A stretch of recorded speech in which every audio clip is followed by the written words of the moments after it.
میرے دوستو، انسان کو کل عقل بھی مل جائے تو پھر بھی اللہ کی حکمت کا وہ احاطہ نہیں کر سکتا۔ رب کریم کو زیادہ پتہ ہے کہ ہمارے لیے کون سی چیز بہتر ہے اور کون سی چیز ہمارے لیے نقصان کا باعث ہے۔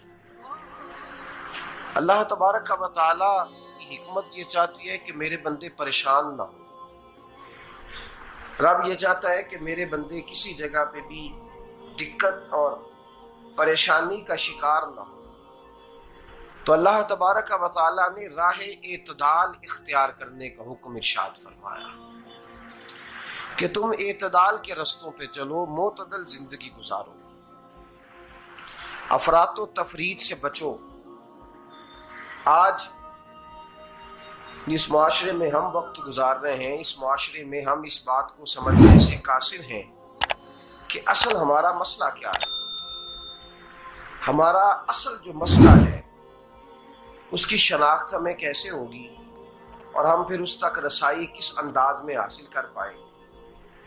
ہم ہمیشہ اپنی آمدن بڑھانے کے چکر میں رہتے ہیں، ایک کام اور شروع کر لیں، پارٹ ٹائم جاب شروع کر لیں، کوئی سائیڈ بزنس اس کا آغاز کر لیں۔ ہماری جو دوڑ لگی ہوئی ہے وہ لگی ہے کام بڑھانے میں، آمدن بڑھانے میں، حالانکہ اسلام ہمیں یہ کہتا ہے کہ تو آمدن بڑھانے کے چکر میں نہ پڑ، اصل بات یہ ہے کہ تو اپنے خرچے کنٹرول کر۔ تنگ انسان وہ نہیں ہوتا جس کی آمدن تھوڑی ہوتی ہے، یہ توجہ کیجیے گا میری بات، یہ قیمتی بات ہے اور گفتگو ساری کا لب لباب ہے۔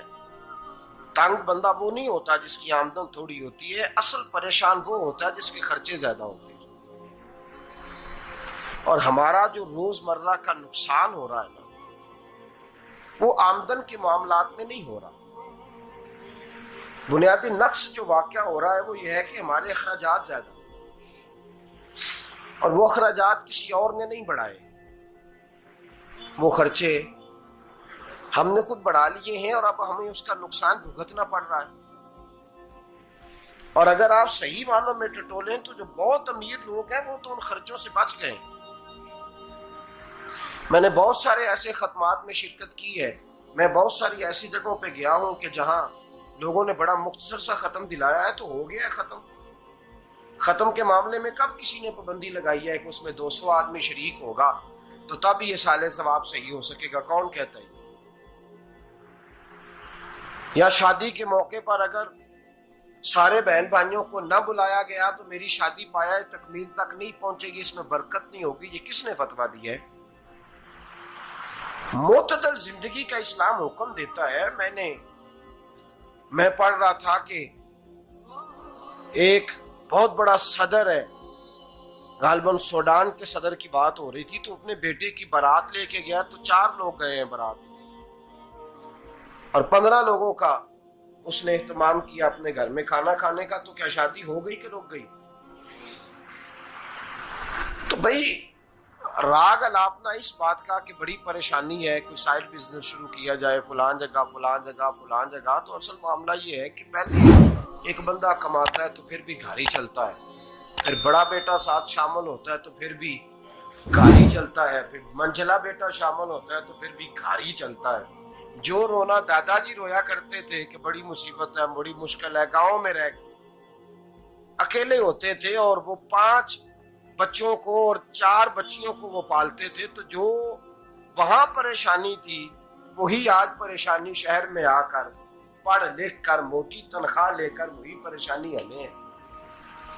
تو میں جس نتیجے پہ پہنچا ہوں اس کو پڑھ کے، قرآن مجید کی چند آیات کو دیکھ کر اور اس مفہوم کی جو حدیثیں کتب احادیث میں پائی جاتی ہیں اور ہمارے بزرگوں نے ہمیں جو مزاج اس حوالے سے دیا ہے، میں اس نتیجے پہ پہنچا ہوں کہ مسئلہ آمدن کا نہیں، مسئلہ خرچے کا ہے۔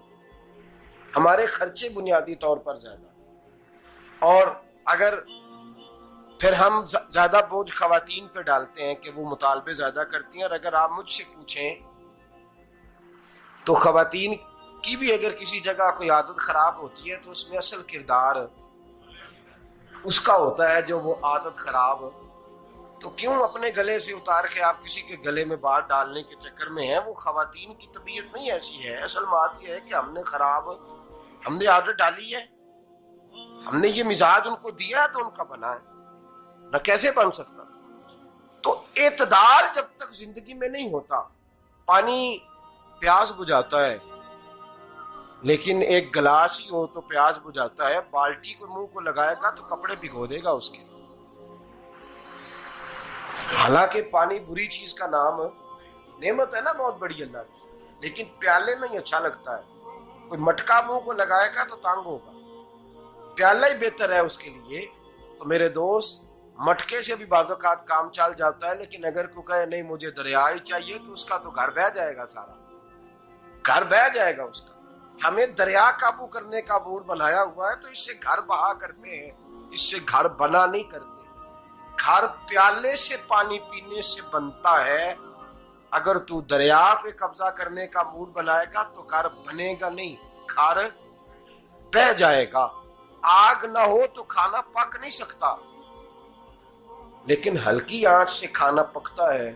اور اگر آنچ تیز کر دی جائے تو جی قرینے قیاس بات کر رہا ہوں، میں عقل سے ماورا نہیں کر رہا. قرینے قیاس سمجھانے کے لیے مثالیں دے رہا ہوں.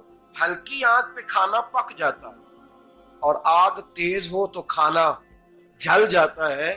تو کھانا اتنی دیر کھانے کے قابل رہتا ہے جب تک وہ ہلکی آنچ پہ پکتا ہے. تو جتنی مرضی تو کہتا ہے نہیں میرا گزارے نہیں، آگ تیز ہونی چاہیے، تو میاں جل جائے گا، جل جائے گا. ہوا نہ ملے تو سانس نہیں آتی، ٹھیک ہے؟ آکسیجن نہ ہو تو سانس ہے، ہوا نہ چلے تو گزارا نہیں ہوتا. لیکن اگر تیز جلے نا، اگر تیز جلے تو تیز چلے تو آندھی اور طوفان بن جائے تو چھتیں گرا دیتی ہے، جانیں لے لیتی ہے. ہم ہیں طوفان کے چکر میں، ہم ہیں دریا کے چکر میں، ہم ہیں بڑے لاؤ کے چکر میں. تو میاں ہلکی آنچ ہی اچھی ہے، یاد رکھ. اور ایک گلاس پانی کا اعتدال سے ملتا رہے تو وہی ملتا رہے، ضرورت کے وقت وہی بہتر ہے. تو پورے دریا پہ قبضہ کرنے کا پروگرام نہ بنا، تانگ ہو جائے گا. اور میرے عزیز یاد رکھ، ہوا سانس لینے کے مطابق ملے تو وہی اچھی ہے، جو سانس بند کرنے پہ آ جائے وہ ہوا اچھی. ہم نے چکر چلا لیا ہے کہ زیادہ پیسہ، راتوں رات پیسہ، لمبا پیسہ، یہ پلاٹ بھی میرا، وہ پلاٹ بھی میرا، گجرانوالا بھی، گجرات بھی، لالا موسیٰ کھاری اور پنڈی تک جہاں میں جاؤں کی تختیاں لگی ہوئی ہونی چاہیے. اسلام منع